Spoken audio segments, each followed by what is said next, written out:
ছেলে পক্ষ থেকে বলে যে বিয়ে কমিউনিটি সেন্টারে পড়াতে হবে। কেন? বিয়ে কমিউনিটি সেন্টারে পড়াতে হবে। আমার ফ্রেন্ড সার্কেল অনেক হাই সোসাইটি, তারা আপনার ভাঙা বাড়িতে যেতে পারবে না। কিন্তু মুসলমানের বাচ্চা যদি মুসলমান হতো তাহলে ফোন করে বলতো আমার বিয়ে জুমার মসজিদে ভরা মুসল্লিদের সামনে হবে। কথা বলেন ঠিক কিনা? কলিজার ভাই আমার। আর আরেকজন রে বেঈমান বলেন, আরেকজন রে কাফের ফতোয়া দেন। নিজের কলবটাই তো পরিশুদ্ধ হয় না এখনো। আর আজকে যে যেখানে পারে সে সেই জায়গাতে বসে ঢালাও ভাবে সবাই রে খারাপ বলে। কি বলেন আপনারা? কথা কি ভুল বললাম? মুসলমান চাহিদা ছিল আমার মুসলিম বন্ধু বান্ধব ওলামায়ে কেরামের সাথে আমার সম্পর্ক, আমার বিয়েটা হবে সুন্নাত তরিকায় মসজিদে। কথা বলেন ঠিক কিনা? না, জামাইয়ের আবদার হলো আপনার বাসায় আমার সোসাইটি যেতে পারবে না, আপনি বিয়েটা কমিউনিটি সেন্টারে করবেন। তখন বাধ্য হয়, যেহেতু জামাই প্রবাসী, সিঙ্গাপুর থাকে, মালয়েশিয়া থাকে, কাতারে থাকে, দুবাই থাকে, এখন কি আর করবে? পারে না যে একটা কিডনি বেচে মেয়ের বিয়ে দেয়। কথা বলেন। सूरज ने दिया अपना शुआउ काए पैगाम, सूरज ने दिया अपना शुआउ काए पैगाम। दुनिया है अजब चीज़, कभी सुबह कभी शाम। दुनिया है अजब चीज़, कभी सुबह कभी शाम। एक चश्मे सदन का फैलदा शाह नबाशी, एक चश्मे सदन का फैलदा शाह नबाशी। शायद के निगाहे कुनदागाह नबाशी, शायद के निगाहे कुनदागाह नबाशी। ऐ बंदाए खुदा चाहोगर उनकी मुलाकात, ऐ बंदाए खुदा चाहोगर उनकी मुलाकात। जल्दी से अब बैठे सुनो हजरत की नसीहत, जल्दी से अब बैठे सुनो हजरत की नसीहत। ई सआदत बाजुरे बाजू नीस्त, ताना बख्शा खुदाया बख्शिंदा। ई सआदत बाजुरे बाजू नीस्त, ताना बख्शा खुदाया बख्शिंदा। ए दुनियार मानुष शोनो, कोनो नेक আমল তুমি তোমার বাহুর বলে, তোমার শরীরের শক্তির কারণে দুনিয়ার কোন জায়গার মধ্যে তুমি নেক আমল করতে পারবা না। তুমি কি মনে করেছো মসজিদে তুমি নামাজ পড়ো, এজন্য তুমি শক্তি তোমার বেশি, তুমি এইজন্য মসজিদে চলে গেছো। দিনের কথাগুলা বলো, জবানের মধ্যে তোমার বড় আওয়াজ, এজন্য তোমার এই জবান দ্বারা দিনের কথা বের হচ্ছে মনে হয়, তাই মনে করো। তুমি কোরআন পড়তে পারো, তোমার চোখের দৃষ্টি আছে, এই জন্য মনে হয়। তুমি ওয়াজ মাহফিলের প্যান্ডেলে বসে দীর্ঘ সময় ধরে কোরআনের আলোচনা শোনো, তুমি কি মনে করেছো তোমার বাহুর বল, তোমার শক্তির কারণে তুমি কোরআনের ময়দানে চলে আসছো। আল্লামা জালালউদ্দিন রুমি রহমাতুল্লাহি আলাইহি বলতেছেন, না বান্দা, তুমি তোমার বাহুর শক্তির কারণে আসো নাই। যদি তুমি তোমার বাহুর শক্তির কারণে এ জমিনের মধ্যে কোনো দিনের কাজ, কোনো দিনই কাজগুলা তুমি বাস্তবায়ন করতেই পারতা। তুমি একটু ডানে বামে তাকায় দেখো, তোমার চাইতে অসংখ্য শক্তিশালী মানুষ আজকে বিভিন্ন গুনাহের কাজে লিপ্ত আছে। কিন্তু আল্লাহ তাআলা তোমাকে মহাব্বত করে, তোমাকে ভালোবেসে, তোমাকে আদর করে আল্লাহ তাআলা তার মহাব্বতের চাদরে তোমাকে ঢাকে, এই মহতি জায়গার মধ্যে নিয়ে আসে। এজন্য বান্দাকে সবসময় বোঝা, আমিও দুনিয়ার কাজে ব্যস্ত ছিলাম, আমার ভাইও দুনিয়ার কাজে ব্যস্ত ছিল, কিন্তু আল্লাহ তাআলা আমার ভাই এবং আমার মধ্যে আমাকে মহাব্বত করে আজকে এই দ্বীনি জায়গার মধ্যে আমাকে কবুল করেছে। এজন্য আল্লাহ তাআলার ওই বান্দা বলতেছেন, বান্দার উপরে যখন কোনো বান্দার উপরে আল্লাহ তাআলার রহমতের দৃষ্টি পড়ে, ওই বান্দার দ্বারাই একটা একটা করে নেক কাজ করা, বাস্তবায়ন করা তার দ্বারা সম্ভব হয়ে যায়। আল্লাহু আকবার বলেন। এজন্য ভাই আমার মনে রাখেন, এই আজাইপুর আরামবাগ পোলাডাঙ্গার এই মাহফিলে যারা আমি আপনি এখনো বুঝতে পারি নাই, এরা হয়তো মনে করে যে অমক আসলে অমক জায়গায় গেলে আমি বসবো। এ ভাই মনে রাখেন, আল্লাহ তাআলা এখনো আপনাকে এই জায়গার জন্য কবুল করে নাই। আল্লাহ তাআলা এখন এই মহতি জায়গার জন্য আপনাকে নির্বাচন করে নাই। আপনি আপনার শক্তির কারণে, আপনি আপনার চিন্তা চেতনা দিয়া এই মহতি জায়গার মধ্যে আসতে কখনোই পারবেন না, যতক্ষণ না পর্যন্ত আল্লাহ আপনাকে এখানে কবুল করে নাই। সাহাবা একরামের মধ্যে বড় একটা চিন্তা ছিল, তাদের মধ্যে যদি কোনো একটা নফল ইবাদত ছুটে যাইতো তো তাদের মধ্যে কান্নাকাটি, রোনাজারির হাহাকারের একটা দম পড়ে যাইতো। হাহাকার করতো, আরে আল্লাহ, না জানি আমার কোন আমলের কারণে আমার উপরে আল্লাহ বেজার হয়ে গেছে, এজন্য আমি এই নেক আমলটা করতে পারলাম না। এজন্য তাদের আমলের মধ্যে প্রতিযোগিতা ছিল। একটা নফল আমল ছুটে গেলে বান্দাদের দিলের মধ্যে কষ্ট লাগতো। এই জন্য তারা আমাদের এই সমাজের সমস্ত মানুষের চাইতে শ্রেষ্ঠ মানুষ ছিল। কিন্তু আমার আপনার ইমানের অবস্থাটা এমন, আমরা আমাদের জীবনে যত আমলগুলাকে ফাঁকি দিতে পারি, যত আমলগুলাকে আমরা চেপে রাখতে পারি, আমরা তত নিজেরা নিজেকে পরিতৃপ্ত মনে করি। কথা বলেন। এজন্যই এখনো অনেকেই উপস্থিত হয় নাই। কিন্তু এই উপস্থিত না হওয়ার পিছনে বড় একটা কারণ হলো আল্লাহ এদেরকে এখনো কবুল করে নাই। সে চাইলে এখানে আসতে পারবে না। শক্তি দিয়া বাজারে যাওয়া যায়, অনেক কিছু করা যায়, কিন্তু শক্তি দিয়া ইবাদত করা যায় না। ইবাদত করতে হলে আল্লাহ তাআলার নেক কুদরতের দৃষ্টি লাগে, আল্লাহ তাআলার তৌফিক পেতে হয়, আল্লাহ তাআলা চাওয়া লাগে যে আল্লাহ তাআলার এই বান্দাকে দিয়া নেক আমল করাবে। যাই হোক, যেই কথাটা বলতেছিলাম ভাই আমার শোনেন, মালিক বলতেছেন, এ দুনিয়ার মানুষ, তোমরা তোমাদের নিজেদের রংগুলাকে পরিবর্তন করো না, কারণ ঈমানওয়ালাদের রং কখনো পরিবর্তন হওয়ার কথা নয়।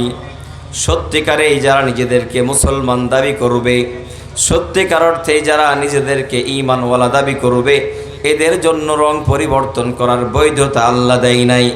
রং পরিবর্তন করে কাফেররা, রং পরিবর্তন করে মুশরিকরা, রং পরিবর্তন করার সবচাইতে খারাপ অভ্যাস হলো মুনাফিকদের। এজন্য আল্লাহ বলতেছেন, মুমিনরা কখনো তাদের নিজের রং পরিবর্তন করতে পারে না। এই রং পরিবর্তন করার অর্থ মুফাসসিরিনে ইকরাম অনেকগুলারে উল্লেখ করেছে। তার মধ্যে কয়েকটা এরকম রঙের কথা বলা হয়েছে। মুমিন কখনো তার জবানের মাধ্যমে ইসলাম এবং কুফুরের কথাগুলাকে, ইসলাম এবং বেদিনের কথাগুলাকে পৃথকভাবে আলাদা আলাদা করার ক্ষেত্রে কখনো ভুল করবে না। মুমিন সে সবসময় মনে করবে এটা অন্যায় তো অন্যায়, এটা ন্যায় তো ন্যায়। মুমিনের দ্বারা কখনো কোনো জায়গার পরিস্থিতির কারণে মুমিনের জন্য কখনো কোনো অবস্থার দিকে তাকায়া কোনো কুফারদের কথাকে ঈমানের রং ঢং দিয়ে সাজায়া মুসলমানের কাছে উপস্থাপন করা বৈধতা নাই। যে মুমিন হবে তাকে সদা সর্বদা বলতে হবে এটা ন্যায়, এটা অন্যায়, এটা হক, এটা না হক, এটা হালাল, এটা হারাম। এই জন্য রং পরিবর্তন করার কোনো সুযোগ নাই। 2 নাম্বার বলা হয়েছে যে সত্যিকার অর্থেই মুমিন হবে, তার পোশাকের মাধ্যমেও কখনো রং ঢং পরিবর্তন হবে না। আমাদের সমাজের মধ্যে দেখা যায় যে একটা বিয়ের অনুষ্ঠানে গেছে, এজন্য তাকে শুটেড বুটেড হয়ে যাওয়া লাগে, কারণ যদিও এটা মুসলমানদের বিবাহের অনুষ্ঠান, কিন্তু খ্রিস্টবাদী কালচারে পরিণত হয়ে গেছে। এজন্য এখন এই মুসলমান মনে করে সোসাইটি মেনটেন করার জন্য, এই সোসাইটিকে খুশি রাখার জন্য পয়গম্বরের সুন্নত আমার ভিতরে ছিল।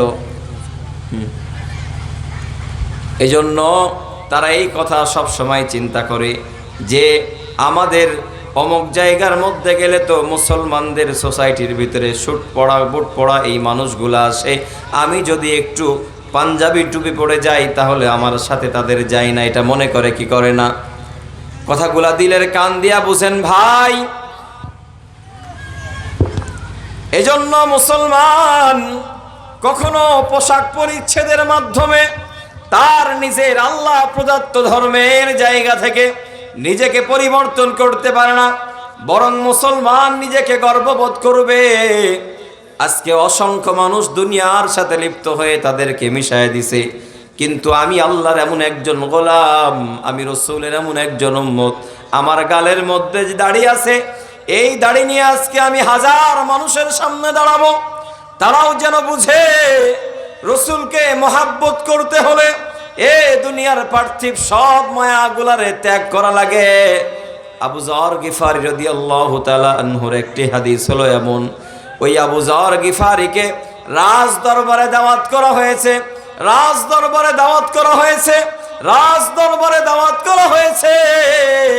রাজ দরবারে দাওয়াত করার পর বিশাল বড় একটা খানারও দস্তরখানের মধ্যে প্লেট দিয়া দিছে, রাজকীয় খাবার ওই প্লেটের মধ্যে কোনো অভাব নাই, কোনো অভাব নাই। কিন্তু পয়গম্বরের সুন্নাত হলো দস্তরখানের উপরে প্লেট বিছায়া নবীর উম্মতেরা গোলামের মতো করে খাবার খাবে, নবীর উম্মতদের খাবার মধ্যেও সে যেন যে গোলাম, এই কথাটাও প্রকাশ পায়, নবীর উম্মতদের কথার মধ্যে সে যেন গোলামিটা প্রকাশ পায়। এই জন্য এই হাদিসের এই জায়গা থেকে এমন কিছু তাসরিহ আছে, নবীর উম্মত যে হবে তার জবানের মধ্যে মিষ্টতা থাকা লাগবে, নবীর উম্মত যে দাবি করবে তার জবানের মধ্যে কখনো রাজাদের মতো কথা, কর্কশ ভাষায় কথা কখনো বের হতে পারবে না।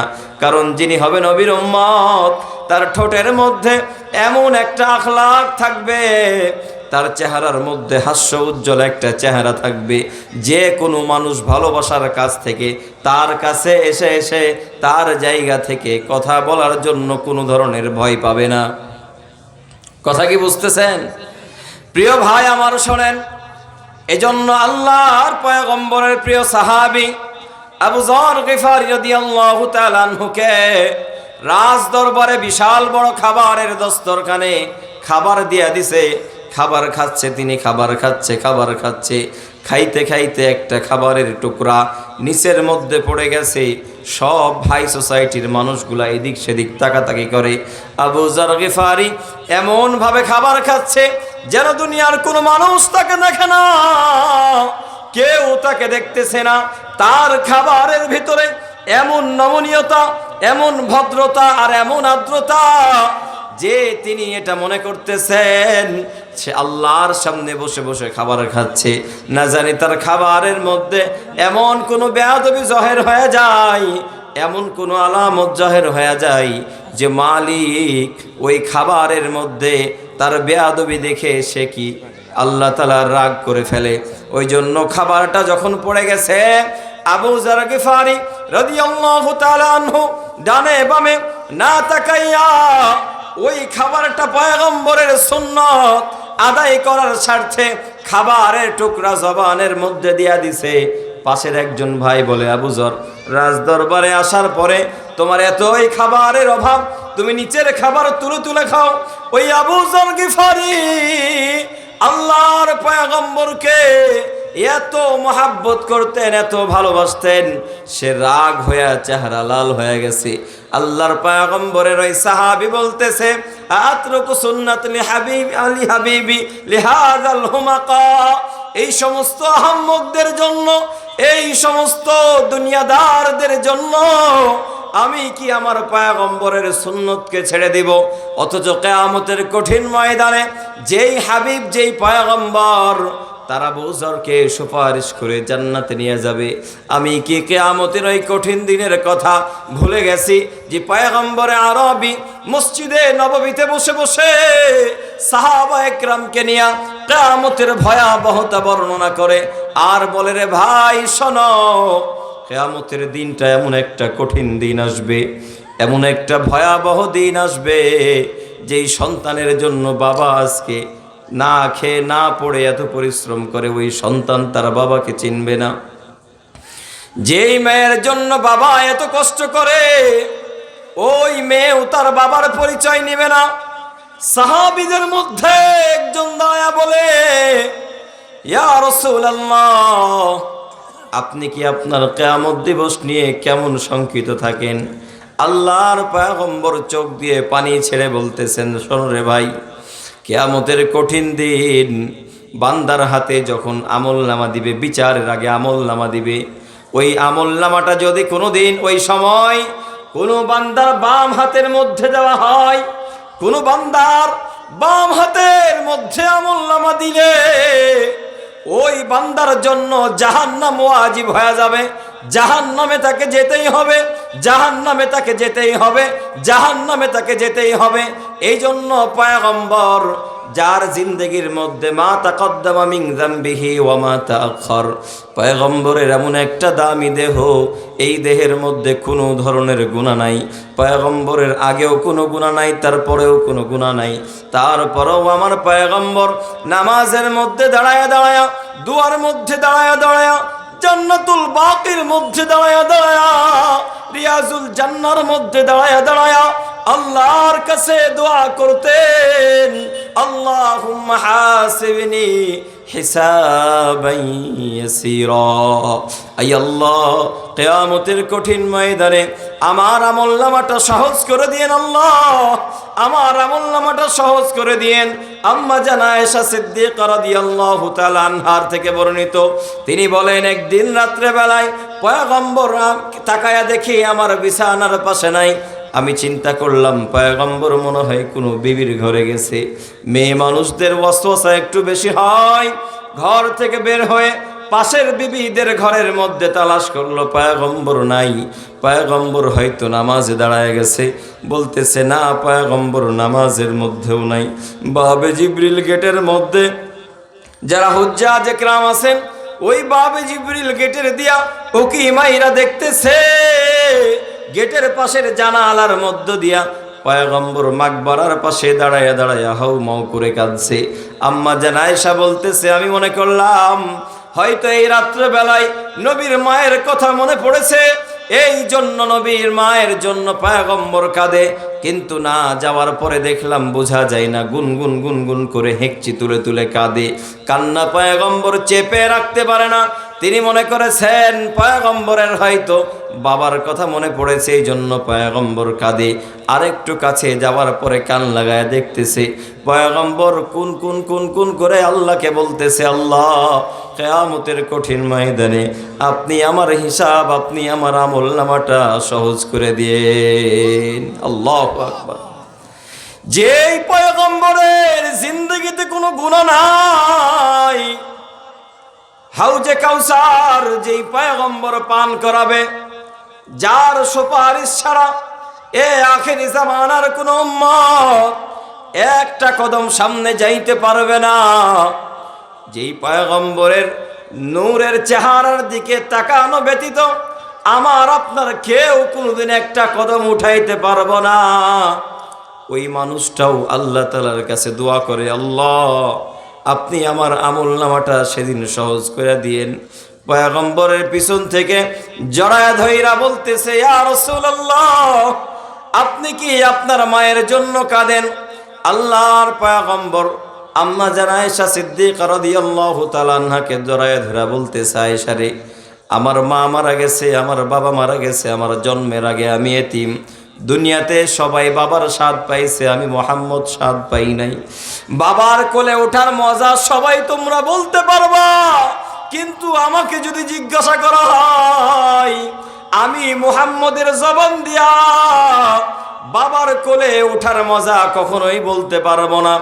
বাবার আঙ্গুল ধরে মক্কার বাজারে ঘোরার মজাও বলতে পারবো না। তারপরেও আমার কোনো দুঃখ নাই, তারপরেও আমার কোনো আফসোস নাই। ওই বাবার কবর জিয়ারত করতে যে মাকেও হারায়া দিলাম, এরপরও কোনো দুঃখ নাই। দাদাও চলে গেছে, চাচাও চলে গেছে, আমি বড় এতিম অসহায় হয়ে গেছি।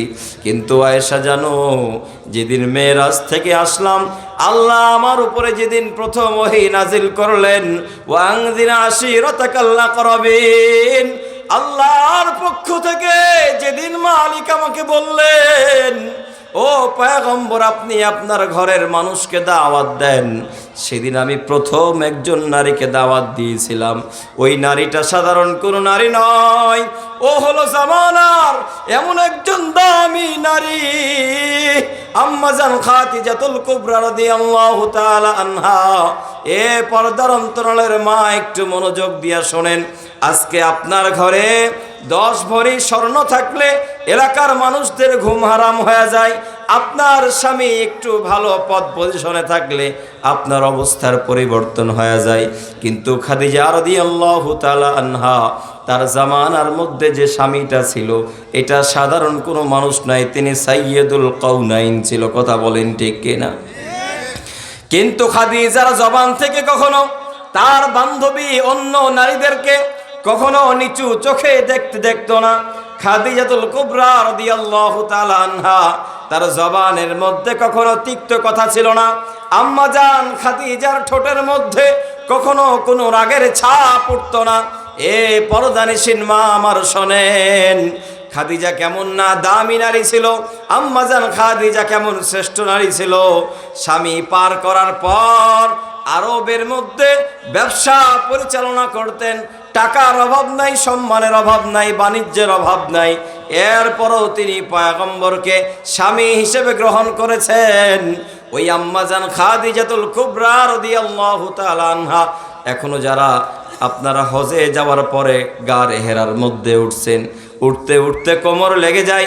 কিন্তু একটু চিন্তা করেন, গারে হীরার উপরে ওঠার পর একজন আলেমকে জিজ্ঞাসা করা হলো, হুজুর আম্মাজান খাদিজা আমার পয়গম্বরের জন্য কোন জায়গা দিয়ে রুটি নিয়ে আসতেন, খাবার নিয়ে আসতেন? উনি অনেক বয়োবৃদ্ধ আলেম ছিলেন, উনি মিশরের একজন আলেম ছিলেন। উনি আনুমানিকভাবে বললেন, এইটা একটা সাইড দিয়ে মূল রাস্তা থেকে আরেকটু কিনারের একটা রাস্তা দেখাইলেন। ওই রাস্তা এখনো কেমন যেন সোজা হয়ে আছে। একটা বার যারা হাওয়াজ করেছেন তারা চিন্তা করবেন, বুঝবেন। ওই জায়গা দিয়ে প্রতিদিন 2 বার করে আল্লাহর পয়গম্বরের জন্য রোজা অবস্থায় আম্মাজান খাদিজাতুল কুবরা স্বামীর জন্য খাবার নিয়ে যাইতেন। অথচ তার সম্পদের অভাব ছিল না, তার অর্থের অভাব ছিল না, তার সম্মানের অভাব ছিল না। আম্মাজান খাদিজাতুল কুবরা রাদিয়াল্লাহু তাআলা আনহা পয়গম্বরকে এতই ভালোবাসতেন, স্বামীর ভালোবাসার সবচাইতে বড় দৃষ্টান্ত তার উপর দিয়ে আর কেউ দিতে পারবে না। মনোযোগ দিয়া শোনেন আমার মা, এই খাদিজা রাদিয়াল্লাহু তাআলা আনহাকে জিজ্ঞাসা করা হলো, আপনার জিন্দেগির মধ্যে আপনি পয়গম্বরকে এত ভালোবাসেন, অথচ ওই পয়গম্বরের কোনো সম্পদ নাই, ওই পয়গম্বরের কোনো টাকা নাই, পয়সা নাই, কিন্তু আপনার মতো একটা সম্ভ্রান্ত পরিবারের নারী এমন একজন গরিব নবীকে কিভাবে ভালোবাসতে পারে? আম্মাজান খাদিজাতুল কুবরা রাদিয়াল্লাহু তাআলা আনহা এক কথাই বলেছেন, আমি আমার পয়গম্বরের মুখে শুনেছি, আল্লাহ যদি কোনোদিন তার পায়ে সিজদার পরে দুনিয়াতে কাউকে সবচাইতে সম্মানের সিজদা দেওয়ার কথা বলতো, সেটা হলেন ওই প্রত্যেক নারী তার স্বামীকে সিজদা করবে। এরে ভাই, যেদিন থেকে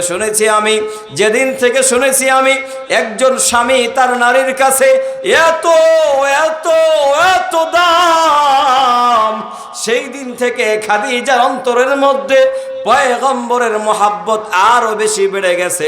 কারণ কিয়ামতের ময়দানে আল্লাহ যদি খাদিজাকে জিজ্ঞাসা করে, আল্লাহ যদি এই পোলাডাঙ্গার মায়েদেরকে জিজ্ঞাসা করে, এ মা এ বোন, তোমার ঘরের মধ্যে যে আমলগুলা ছিল, একজন পুরুষের আমলের কাজ কিন্তু অনেক বেশি হয়। কথা বলেন, মসজিদে যাওয়া লাগে, কাজ করা লাগে, অমুক করা লাগে, তমুক করা লাগে। মায়েদের কাজ কিন্তু নির্ধারিত একটা জায়গার মধ্যে। আল্লাহ যদি কোনো মাকে জিজ্ঞাসা করা হয়, তোমার জন্য যে খেদমতের বড় জায়গা তোমার স্বামী নামক আমানত তোমাকে দেওয়া হয়েছিল, তুমি কি তোমার স্বামীর রেজামন্দি অর্জন করে আসছো? এই সময় দুনিয়ার অধিকাংশ নারী ধরা খেয়ে যাবে। আম্মাজান খাদিজা বলতেছে, আল্লাহ যদি আমাকে জিজ্ঞাসা করে, এরে খাদিজা, তুমি দুনিয়া থেকে আল্লাহর জন্য কি নিয়ে আসছো? আম্মা জান খাদিজা বলতেছে, আমি আল্লাহ তাআলাকে বলবো আমি কিছুই নিয়ে আসি নাই, আমার কোনো আমলও ছিল না, আমার কোনো দান সদকাও আমি ইসলামে অমনভাবে করতে পারি নাই। ও আল্লাহ, আমার সম্পদ, আমার কোটি টাকার বাণিজ্য, আমার সর্বোচ্চটা আপনার সবচাইতে দামি বান্দা নবী মুহাম্মদুর রাসূলুল্লাহ সাল্লাল্লাহু আলাইহি ওয়াসাল্লামের খেদমতে দিয়ে আসছি। মালিক, এটার জন্য কি আমাকে মাফ করা যায় না? আল্লাহু আকবার বলেন। এই জন্য নারীদের খেদমতের জায়গায় হচ্ছে তার স্বামী।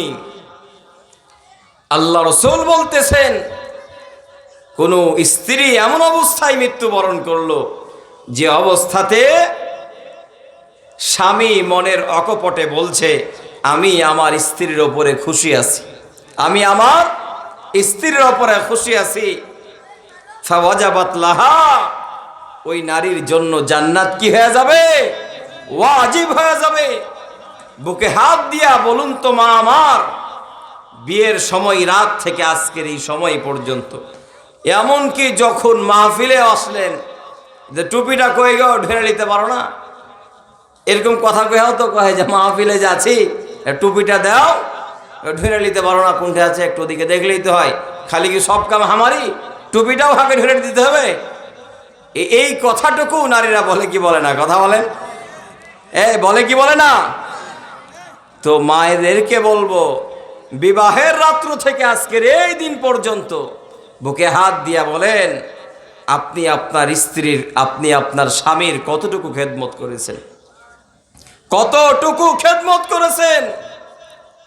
আর আমাদের তো চোখ দেখে অভ্যাস, তো জানাজা আমি জানি, আমরা তো জানাজা পড়াই না, আমরা কোন কাতারে থাকি কোন তো? ইমামরা কোন কাতারে থাকে? স্বামীর চাইতো ওর বউয়ের কাছে ইমামরা আগে থাকে। কথা বলেন, একদম খাটের গোড়ায় দাঁড়াই না আমরা? কথা বলছেন না কেন? খাটের গোড়ায় থাকি না? খাটের গোড়ায় থাকি। তো তখন আবেগ, ভালোবাসায় তো কান্না আসবেই। ওই সময় ওই জায়গার মধ্যে দাঁড়ায়া মনের ইচ্ছাই হোক অনিচ্ছাই হোক হাত তুলা বলে, হ্যাঁ আমি খুশি, আমি খুশি। কি খুশি না হয়ে উপায় আছে? ও যদি সারাদিন বলে না আমি খুশি হইনি, ওর উপকার হবে? কথা বলেন না কেন? না, ভালোবাসা জোর করে স্বীকার করানো যায় না। ভালোবাসা তো নিজের থেকে চলে আসে, ভালোবাসা নিজের থেকে আসে। এজন্য ভালোবাসা বের করার আমল করেন, জোর করে মুখ ফুটায়া কথা বলার অভ্যাস করার দরকার নাই। এই জন্য মা বোনদেরকে বলবো, আমি মা আমার শোনো, আল্লাহ তাআলা তোমাকে যে আমানত দিয়েছে, এ মা, ইদা সাল্লাত খামসাহা, যখন কোন নারী 5 ওয়াক্ত নামাজ বাড়ির মধ্যে পড়ে, আল্লাহ রাসূল সাল্লাল্লাহু আলাইহি ওয়াসাল্লাম বলতেছেন, কোন নারী যখন 5 ওয়াক্ত নামাজ নিজে বাড়ির মধ্যে পড়ে, ওই নামাজ পড়ার পর স্বামীর জন্য দোয়া করে, আর আল্লাহ তাআলার কাছে বলে, আল্লাহ আমার অমুকা ভাব আপনি আমার স্বামীর রিজিকের মধ্যে বারাকা দান করেন। মাগরিবের নামাজের পর স্ত্রী নামাজ আদায় করার পর সূরাতুল ওয়াকিয়া তেলাওয়াত করে। আল্লাহর পয়গম্বর বলতেছেন, স্বামীর মাধ্যমে ওই বাড়ির মধ্যে রিজিকের কোনো অভাব থাকবে না। এজন্য নারীরা এমন একটা বিষয় লক্ষ্য রাখো রে মা, নামাজ পড়েছো, রোজা রেখেছো, দান করতেছো, কিন্তু তোমার জীবনের পুরস্কার কোনো মূল্যায়ন তোমার কাছে নাই। পয়গম্বর বলেছেন, এমন নারীর আমলগুলা ময়লা কাপড়ের মধ্যে পেঁচায় নিক্ষেপ করে দিবে। এই কথা দুনিয়ার মধ্যে যদি অনুভূতি অনুশোচনা না জাগে, কেউ তোমারে বুঝাইতে পারবে না। তুমি তোমার নিজেকে একবার প্রশ্ন করো, যেই মানুষটাকে তুমি চিন্তা না, যেই মানুষটা সম্পর্কে তুমি জানতা না, যেই মানুষটা আজ দুনিয়ার অনেক মানুষরে মেনে নিতে পারে না, এমন সমাজের মধ্যে পুরুষ মানুষ আছে এখনো 2 জন একত্রিত ঘুমাইতে পারে না। কথা বলেন ঠিক কিনা? কেউ আসলে বিরক্ত হয়, অমুক আসলে রাগান্বিত হয়, কিন্তু একটা দূরের থেকে একটা অপরিচিত মেয়েকে নিয়ে আসার পরে ওই পুরুষ মানুষ নিজের সমস্ত শখ আহ্লাদগুলাকে বিসর্জন দিয়ে নারী যাই বলে তাই করে, যাই বলে তাই শোনে, শুধুমাত্র একটু সংসারের শান্তির জন্য। কিন্তু মা আমার মনে করে আমার বাবাই তো ভালো ছিল, আমার ভাই তো ভালো ছিল। এ মা, বাবা তোমার বাবা হবে, কোনোদিন স্বামী হইতে পারবে না। ভাই তোমার ভাই হবে, কোনোদিন স্বামী হইতে পারবে না। স্বামী এমন একটা সম্পদ, স্বামী এমন একটা সম্পদ, এই স্বামীর সূচনা আল্লাহ তাআলা সর্বপ্রথম দুনিয়াতে করেছে। বনি আদমকে মানুষ হিসেবে বানানোর পর বনি আদমের সর্বপ্রথম পরিচয় ছিল তিনি আমার আপনার মা আম্মা জান হাওয়া আলাইহাস সালামের স্বামী ছিলেন। কথা বলেন ঠিক কিনা? অতএব দুনিয়াতে বনি আদম সৃষ্টির পরে বনি আদমের প্রথম যে পরিচয়টা ছিল সেটা হলো স্বামী। অতএব বনি আদম হওয়া, মুসলমান হওয়া, ঈমানওয়ালা হওয়া যেমন দায়িত্বশীল, তেমন করেই একজন যোগ্য স্বামী হওয়াও দায়িত্বশীল। অতএব একজন মুমিন মুসলিম নারীর জিন্দেগিতে পণ ও প্রতিজ্ঞা করে নেওয়া দরকার, আমার জিন্দেগিতে যতই কষ্ট হোক না কেন, আমার হায়াতের মধ্যে যতই কষ্ট হোক না কেন, আমি আমার স্বামীর খেদমতগুলা ভালো মতো করব।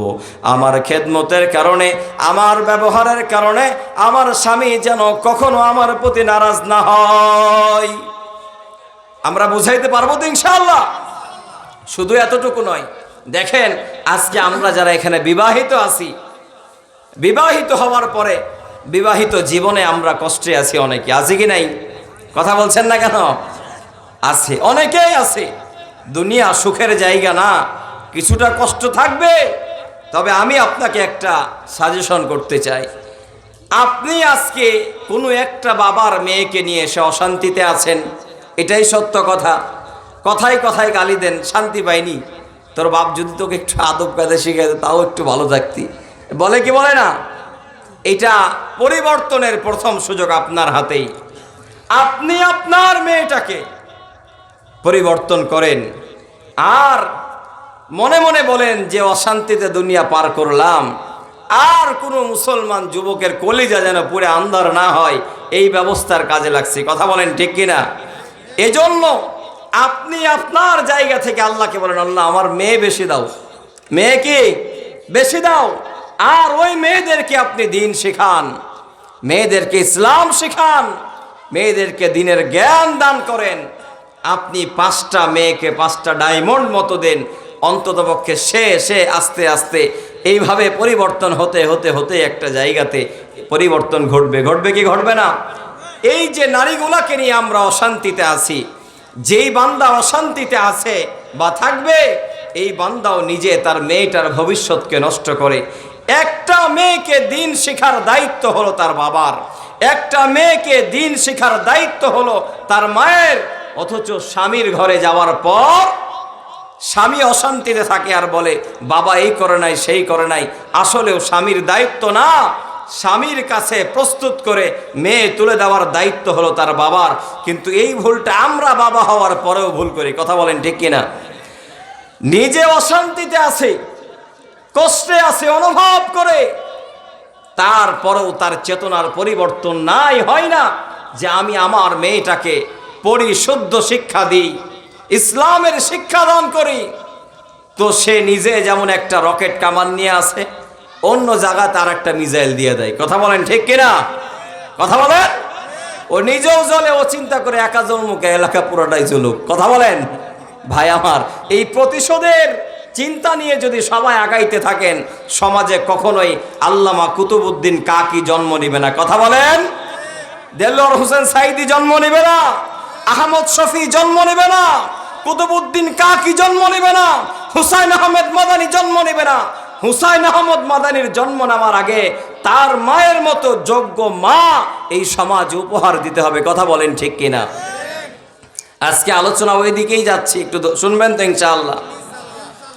আজকে যদি দুনিয়ার মানুষগুলোকে জিজ্ঞাসা করা হয়, এ ভাই তুমি রিক্সা চালাও কেন? বলে আমি শান্তির জন্য।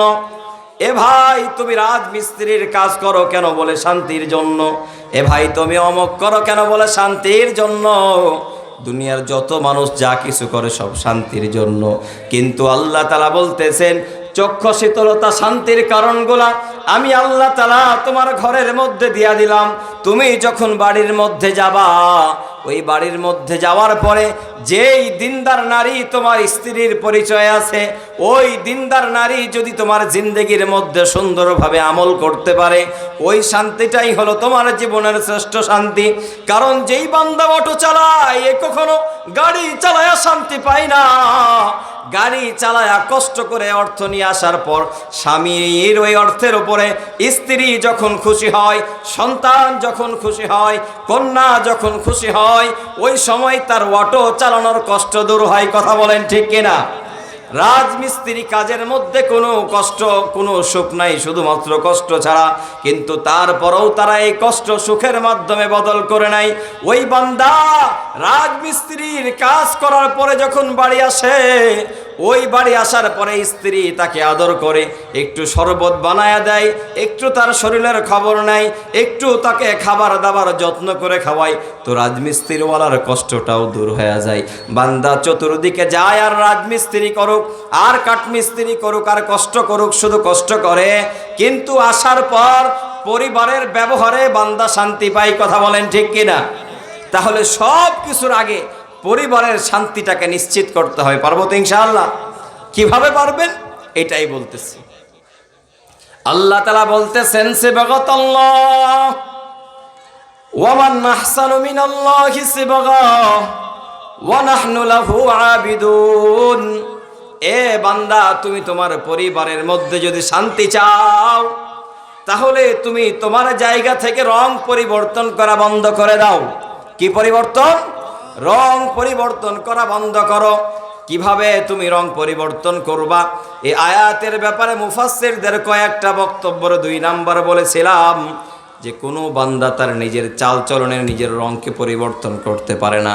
সে যেখানেই যাক, যে অবস্থাতেই যাক, আল্লাহ রাসূলের সুন্নতের উপরে সে কি রাখবে? ভালোবাসা রাখবে।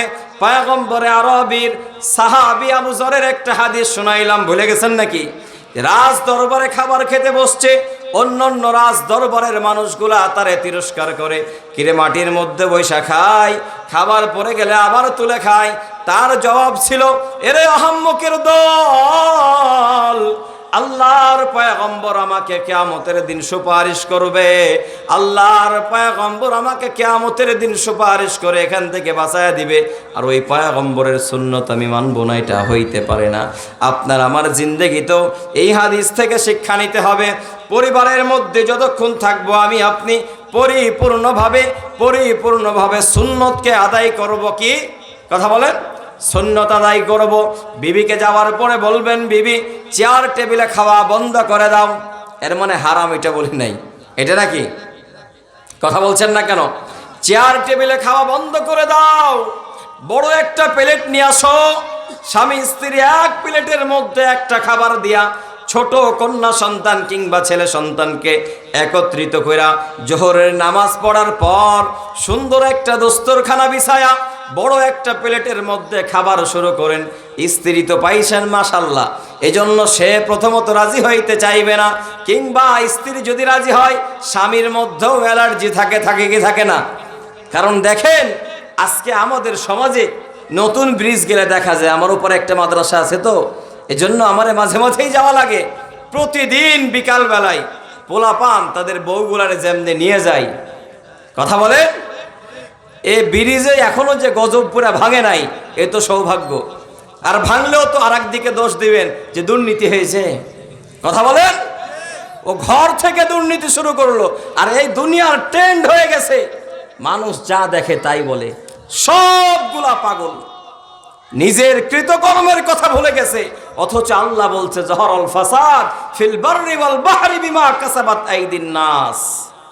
দুনিয়ার মধ্যে যা কিছু দেখতেছো সব কিছু হলো তোমার নিজের 2 হাতের কামাই। কথা বলেন ঠিক কিনা? আপনি সব কিছু দুর্নীতির দিকে ঠেলা দিলেন, আর আপনি ওখানে দাঁড়ায় কি সুনীতি করেন? কথা বলেন না কেন? সুনীতি করেন। অথচ স্পষ্ট কোরআনের আয়াত হলো, স্পষ্ট হাদিসের নির্দেশনা হচ্ছে, যেখানে গান বাজনা হয়, যেখানে নৃত্য হয়, যেখানে হারাম কাজ বাস্তবায়ন করা হয়, এখানে আল্লাহর গজব পড়ে। কি পড়ে? অথচ এই গজবের জায়গাতে টিকিট কেটে মুসলমানের সন্তান যায়। কথা বলেন না কেন? এমন সমাজ চলে আসলো, বাবা ছেলেকে নিয়ে কনসার্ট দেখতে যায় কি যায় না? আরামবাগ আজাইপুরে নাই? কথা বলছেন না কেন নাই? কালকেই যদি এই কোনো একটা মাঠে কনসার্টের প্রোগ্রাম হয়, জিন্দেগিতে মুরব্বীরা ঢুকতেই পাবে না মানুষের ঠেলায়। কথা বলেন। কারণ ওর ছেলে তার নাতিরে নিয়ে হাজির। আব্বা তুমি বুড়া মানুষ, এগুলা যাওয়ার কি তোমার দরকার পড়ে? এখন বুড়া মানুষ তো কি হয়েছে, ওই কি আকাম করে নাই? কথা বলেন। এই সব কিছু চেনের ওপরে আসছে। আরে ভাই, নিজেকে সংস্কার করতে না পেরে অন্যের ওপরে দোষ ঠেলা, অন্যের ওপরে দোষ ঠেলা, অন্যের ওপরে দোষ ঠেলা, এটা মুসলমানের আলামত নয়। সাহাবা একরাম মুহাসাবা করতেন, রাত্রে বেলায় শুয়া শুয়া মুহাসাবা করতেন। কেমন ভাবে মুহাসাবা করতেন? হযরতে ওমর ফারুক রাদিয়াল্লাহু তাআলা আনহু, তার একটা ছোট্ট ওয়াকিয়া শোনেন। আল্লাহর পয়গম্বরের এই সাহাবী খলিফাতুল মুসলিমিন যখন ইন্তেকাল করেন, ইন্তেকালের পরে লম্বা কথা সংক্ষেপ করে বলে দেই, শোনেন। ইন্তেকালের পরে যেই সাহাবীরা পয়গম্বরের এই প্রিয় খলিফার শরীরকে, লাশকে ধোয়াইতেন, তারা পিঠের উপরে হাত বোলার পরে দেখতেছে কাটা কাটা ভাব, রক্ত রক্ত ভাব, নদী নদী ভাব আছে, নদী নদী ভাব আছে। আশ্চর্য হয়ে গেল। সাহাবা একরাম বলতেছে, না জানি কেউ হয়তো ওমরকে আঘাত করেছে। মনোযোগ দিয়া শোনেন, কেউ হয়তো ওমরকে আঘাত করেছে, এই জন্য চাবুকের দাগ। সঙ্গে সঙ্গে কথাটা এলাকার মধ্যে বেজে গেল, এরে জানো খলিফাতুল মুসলিমিনের পিঠে চাবুকের দাগ। কি হইল, কি হইল? এলাকার মধ্যে আওয়াজ। কিন্তু সব আওয়াজকে চাপা রেখে আল্লাহর পয়গম্বরের সাহাবা একরামরা একটা জামাত তৈরি করে ফারুক আজমের সন্তানের কাছে গেলেন। লম্বা কথা, মূল মেসেজটা বুঝেন। ফারুক আজমের সন্তানের কাছে যাওয়ার পরে বলতেছে, এ ভাই ওমরের, এর আগে তো আমরা কখনো দেহ দেখেছি, দাগ দেখি নাই। ইসলামের আগেও সঠাম দেহের অধিকারী ওমর, পিঠে কোনো চাবুকের আঘাত দেখি নাই, কিন্তু আজকে চাবুকের দাগ দেখলাম। কেন বুঝেন? পরনিন্দা, এইটা মুমিনের কোনো কাজ নয়। অন্যর দোষ চাপায় দেওয়া, এটা মুসলমানের কোনো কাজ নয়। তো বলতেছে পিঠের মধ্যে চাবুকের দাগ কেন দেখলাম? তার সন্তান বলতেছেন, ভাই শোনেন, আমার বাবার এই বিশাল গোপন রাজটা এতদিন পর্যন্ত গোপন ছিল, গোপন রাখার কথাও বলা হয়েছিল, কিন্তু আজকে আপনারা যখন চলে আসছেন তখন এটাকে বলতেই হবে। ওমরে ফারুক রাদিয়াল্লাহু তাআলা আনহু প্রতিদিন রাত্রে বেলায় শুইতেন। শোয়ার পরে তিনি ফজর থেকে শোয়া পর্যন্ত কয় ওয়াক্ত নফল নামাজ পড়তে পারত সেটা গুনত, কয়জন ব্যক্তির সাথে ভালো আচরণ করেছে সেটা গুনত। যদি কখনো দেখতো গতকালকে আমি 100 রাকাত নফল নামাজ পড়েছি, আজকে আমার 80 রাকাত নফল নামাজ হয়েছে, 20 রাকাত কেন হইল না রে ওমর? একা একা কথা বলতেন আর তার ওই রাজপ্রাসাদের তরবারির ছোড়া নিয়ে নিজের পিঠে আঘাত করতেন। আল্লাহু আকবার বলেন। কথাগুলা বুঝার চেষ্টা করেন, অনুভব করার চেষ্টা করেন। নিজের আমল নিজেরে বলতো, ওমর একই 24 ঘন্টা পার করে গতকালকে 100 রাকাত নফল পড়েছো। ওই আল্লাহ আজকেও তোমারে 24 ঘন্টা দিয়েছিল, ওই আল্লাহ আজকেও তোমাকে রিজিক দিয়েছে। এর ওমর, তুমি কি গাফেল হয়ে গেলা? এই জন্য আজকে 20 রাকাত নামাজ তুমি কম পড়েছো। এই জন্য ওই 20 রাকাত নামাজের মতো সে নিজের পিঠে জোরে জোরে চাবুকের আঘাত করত। এটা ছিল তার মুহাসাবা, এটা ছিল তার মুহাসাবা। কিন্তু আমি আপনি এখন যদি ফজরের নামাজ না পড়তে পারি, কিছু পাতি মৌলবি মুন্সি বলে রাত 3টা পর্যন্ত ওয়াজ করলে কি আর ফজরের নামাজ পড়া যায়? কথা বলে। আজকে পুরা বাংলাদেশের মধ্যে না হলেও 150 জায়গায় মাহফিল হচ্ছে, কম হইলো, এটা তো আমার চাপাই তো 7-8টা, আরো বেশি। 150 জায়গায় কি হচ্ছে? কথা বলে। 150 জন নতুন মুসল্লি ফজরে হবে কিনা এর সন্দেহ আছে। কি বলেন? কথা বলছেন না কেন? যারা মুমিন, যারা মুসলমান, তাদেরকে ওয়াজ করে নামাজ ধরানো লাগে না। প্রতি জুমার মধ্যে খতিব তাকে নামাজের আহ্বান করে, প্রতি জায়গার মধ্যে খতিব তাকে নামাজের আহ্বান করে।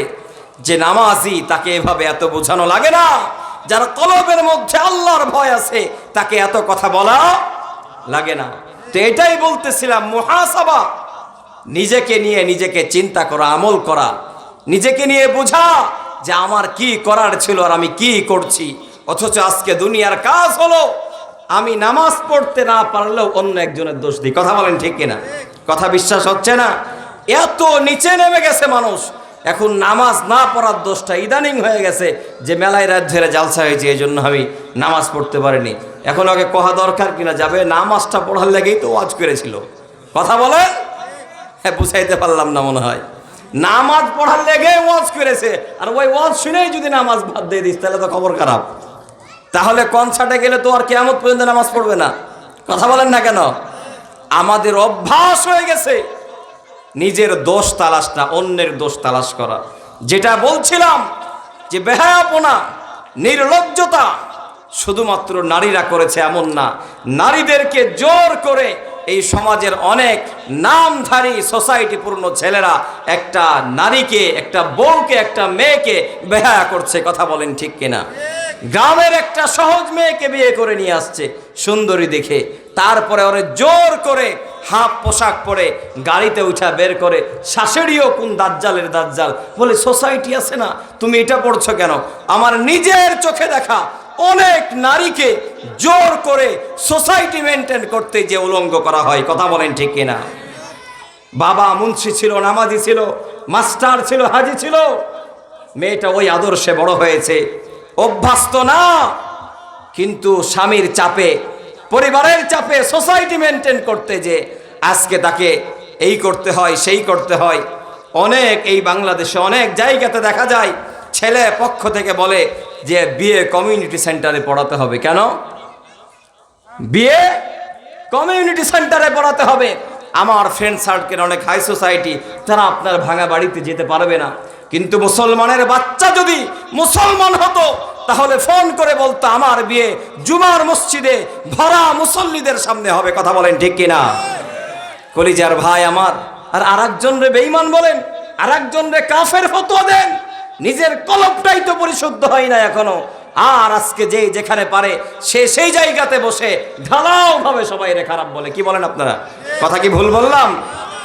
মুসলমান চাহিদা ছিল আমার মুসলিম বন্ধু বান্ধব ওলামায়ে কেরামের সাথে আমার সম্পর্ক, আমার বিয়েটা হবে সুন্নাত তরিকায় মসজিদে। কথা বলেন ঠিক কিনা?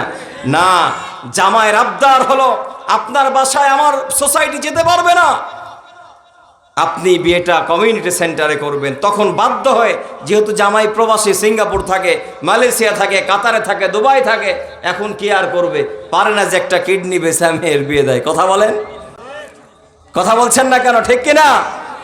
তো এই সমাজকে সংস্কার করতে হলে, সমাজকে ভালো করতে হলে নিজের থেকেই ভালো হওয়া শুরু হতে হবে, নিজের থেকে ভালো হওয়া শুরু হতে হবে। প্রিয় ভাই আমার, এই জন্য শোনেন, এই সমাজকে ভালো করাটা এমন একটা কারণ, এমন একটা সময়, এমন একটা দরকারি কাজ। আপনি যদি সমাজকে ভালো করতে না পারেন, সমাজের দায়িত্বশীলদের কাতারে থাকেন, কিয়ামতের কঠিন ময়দানে দায়িত্বশীল হিসেবে আপনাকে দাঁড়াতে হবে। আমি বলতেছিলাম রে ভাই, এজন্য স্বামী স্ত্রী একটা প্লেটের মধ্যে বসে যখন খাবার খাবে, একে অপরের সাথে মহাব্বত বাড়বে। এক্ষেত্রে কখনো স্বামীকে ছাড় দেওয়া শিখতে হবে, কখনো স্ত্রীকে ছাড় দেওয়া শিখতে হবে। স্বামী স্ত্রী নিজেদের ভিতরে যদি একটা আন্ডারস্ট্যান্ডিং তৈরি করে, শোনরে, তোমারও যৌবনকালে আমারও যৌবনকালে আমরা বিবাহ বন্ধনে আবদ্ধ হয়েছি, কিন্তু আমাদের গর্বের মধ্যে আল্লাহ তাআলা 2টা 3টা 4টা আমানত দিয়েছে। এরে শোনো, আমরা যা করেছি আল্লাহর কাছে ক্ষমা চাই, আল্লাহ যেন আমাদেরকে মাফ করে দেয়। কিয়ামতের কঠিন ময়দানে এ দুনিয়ার কেউ আমাদেরকে চিনবে না রে স্বামী, আমাদেরকে কেউ চিনবে না রে স্ত্রী। আমরা অন্তত আমাদের সন্তানগুলারে মানুষ বানায়া যাই। কিয়ামতের কঠিন ময়দানে আমাদের সন্তানগুলাই যেন আমাদের মাকবারার পাশে দাঁড়ায় দাঁড়ায়, কবরের পাশে দাঁড়ায় দাঁড়ায় দোয়া করে। কথা বলেন ঠিক কিনা? এ পর্দার অন্তরালের মা, লক্ষ্য করে শোনো, আজকে দুয়ার মধ্যে আমার বয়ান শেষ হয়ে যাবে। আগামীকালকে আর এক জায়গায় বয়ান, তারপরে আর এক জায়গায় বয়ান, এই কথা ভুলেই যাব, কারণ আমাদের এটা পেশা। কথা বলেন ঠিক কিনা? এই জায়গা থেকে নামার পরে ভিন্ন জায়গার চিন্তা চলে আসবে, ওখানে কেমনে বয়ান করব, ওখানে কারে কারে নিয়ে দোয়া করতে হবে। অর্থাৎ আমারে নিয়ে আসা, অন্যরে ভাড়া করে নিয়ে আসা, নিজের মা বাবার জন্য দোয়া করায় নেওয়াটা, এটা সফলতার কিছু না। এরে মা, এরে বাবা, তুমি তোমার সন্তানকে আলেম বানায় দাও, তুমি তোমার সন্তানকে হাফেজ বানায় দাও, তুমি তোমার মেয়েটাকে মাদ্রাসায় শিক্ষা দান করে দাও। তোমার মেয়েটা দুনিয়ার সব ভুলে গেলেও কখনো সে মা বাবাকে ভুলবে না। আমার একটা জেহেনের মধ্যে এতগুলা মানুষকে নিয়ে কখনোই দোয়া করা সম্ভব নয়, কিন্তু তোমার সন্তান তোমার জন্য কিয়ামত পর্যন্ত দোয়া করবে। এজন্য আমি যেই কথাটা বলতেছিলাম, আজকে থেকেই স্বামী স্ত্রী তাদের নিজের জীবনের অতীতগুলা নিয়ে আল্লাহর কাছে ক্ষমা চেয়ে যদি প্রতিজ্ঞাবদ্ধ হইতে পারো, রে মা, এরে বাবা, আমরা জীবনে যা করলাম, আমাদের সন্তানগুলাকে আমরা মাদ্রাসায় পড়াবো, আমাদের সন্তানগুলাকে আমরা আলেম বানাবো, আমাদের সন্তানগুলারে আমরা হাফেজ বানাবো, আমাদের সন্তান দ্বারা যেন আমার জানাজার নামাজ হয় এমন ভাবে তাকে প্রস্তুত করব। কথা বলেন ঠিক কিনা?